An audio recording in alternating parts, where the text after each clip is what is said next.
Hi, measurement tape ಮತ್ತು scale ಇಲ್ಲ ಅಂದರೆ ನಾವು ಮೆಷರ್ಮೆಂಟ್ ತೊಗೊಂಡು ಬ್ಲೌಸ್ ಸ್ಟಿಚ್ ಮಾಡೋಕ್ಕಾಗಲ್ವಾ? ಆಗುತ್ತೆ. ಕೆಲವೊಂದು ನಮಗೆ ಗೊತ್ತಿರಲೇಬೇಕು. ಸ್ಟಿಚ್ ಮಾಡೋ ಅಂಥ ಮಿಷಿನಲ್ಲೇ ಸಹ ಈ ಸ್ಕೇಲನ್ನ ಯೂಸ್ ಮಾಡಿ ನಾವು ಬ್ಲೌಸ್ ಸ್ಟಿಚ್ ಮಾಡೋ ಅಂತ ತುಂಬ ಹೆಲ್ಪ್ಫುಲ್ ಆಗುತ್ತೆ. ನೋಡಿ, ಈ ಮೆಷರ್ಮೆಂಟ್ ಫುಲ್ಲು 1 ಇಂಚಿಗಾಗೋಷ್ಟು ಸ್ಕೇಲು ನಮ್ಮ ಮಿಷಿನಲ್ಲೇ ಸಹ ಇರುತ್ತೆ. ಅದನ್ನು ನಾವು ಆದಷ್ಟು ಫಾಲೋ ಮಾಡಿ ಸ್ಟಿಚ್ ಮಾಡಿದ್ರೆ ಮೆಷರ್ಮೆಂಟು, ಸ್ಕೇಲು, ಬೆಲ್ಟು ಇಲ್ಲ ಅಂದ್ರೂ ನಾವು ಸ್ಟಿಚ್ ಫಿನಿಶ್ ಮಾಡ್ಬೋದು ಬ್ಲೌಸ್ನ.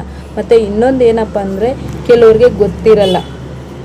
ಏನಂತೀರಾ ನೋಡಿ, ಇದು ಬರೀ ಹಲ್ಪಟ್ಟಿ ಸ್ಕ್ರೂ ತೆಗೆದ್ಬಿಟ್ಟು ನಮಗೆ ಕ್ಲೀನ್ ಮಾಡಿ ಮತ್ತು ಅದನ್ನು ಟೈಟ್ ಮಾಡಿ, ಇಷ್ಟೇ ನಮಗೆ ಕೆಲವ್ರಿಗೆ ಗೊತ್ತಿರೋದು.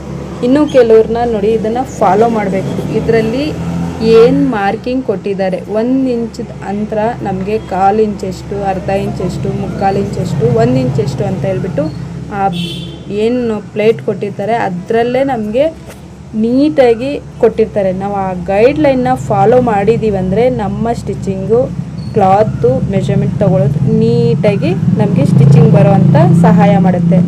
ಆದಷ್ಟು ಇದನ್ನು ಫಾಲೋ ಮಾಡಿ. ಹೇಗಂತೀರಾ ನೋಡಿ, ಈ ಟೇಪಲ್ಲಿ 1/4 ಇಂಚ್ ಅಂದರೆ ನೋಡಿ, 1/4 ಇಂಚಿಗೆ ಮಾತ್ರ ಮಾರ್ಕಿಂಗ್ ಇರುತ್ತೆ. ಅದೇ ಥರನೇ ಅರ್ಧ ಇಂಚು ಮತ್ತು 3/4 ಇಂಚು, 1 ಇಂಚದು 1 ಇಂಚು, ಈ ಥರದ್ದು ಏನು ಗೈಡ್ಲೈನ್ಸ್ ನಮ್ಗೆ ಕೊಟ್ಟಿದ್ದಾರೆ ಆ ಗೈಡ್ಲೈನ್ಸ್ನ ನಾವು ನೀಟಾಗಿ ಫ್ಯಾಬ್ರಿಕ್ನ ಅಲ್ಲೇ ಇಟ್ಬಿಟ್ಟು ನೀಟಾಗಿ ನೀಡಲ್ ಸಹಾಯ ಮತ್ತು ಆ ಗೈಡ್ಲೈನ್ ಪಾಯಿಂಟ್ಗಳು ಕೊಟ್ಟಿರ್ತೀವಲ್ಲ ಅದ್ರ ಸಹಾಯದಿಂದ ಮುಂದೆ ಮೂವ್ ಆಗಿದ್ದೀವಿ, ಸ್ಟಿಚಿಂಗ್ ಮಾಡಿದ್ದೀವಿ ಅಂದರೆ ನಮಗೆ ನೀಟಾಗಿ ಫಿನಿಶಿಂಗ್ ಬರುತ್ತೆ. ಬಿಗಿನರ್ಸು ಸ್ಟಿಚ್ ಮಾಡಬೇಕಾದ್ರೆ ಅವರಿಗೆ ಕರೆಕ್ಟಾಗಿ ಬಾಟಮ್ ಹೊಲಿಯೋಕ್ಕೆ ಬಂದಿರಲ್ಲ.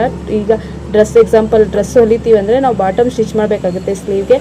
ಆ ಸ್ಲೀವ್ಗೆ ನಾವು ಇಷ್ಟೇ ಸ್ಟ್ರೈಟಾಗಿ ಬರಬೇಕು ಸ್ಟಿಚಿಂಗ್ ಅಂತ ಹೇಳಿದ್ರೆ ನೋಡಿ, ಈ ಗೈಡ್ಲೈನ್ಸ ಫಾಲೋ ಮಾಡಿದ್ದೀವಿ ಅಂದರೆ ತುಂಬ ನೀಟಾಗಿ ಸ್ಟಿಚಿಂಗ್ ಆಗುತ್ತೆ.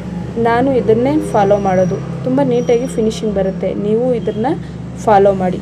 ಇನ್ನೂ ಮುಂದೆ ಇದೇ ಥರ ವೀಡಿಯೋಸ್ ಬೇಕಂದರೆ ನನ್ನ ಫಾಲೋ ಮಾಡಿ. Thank you.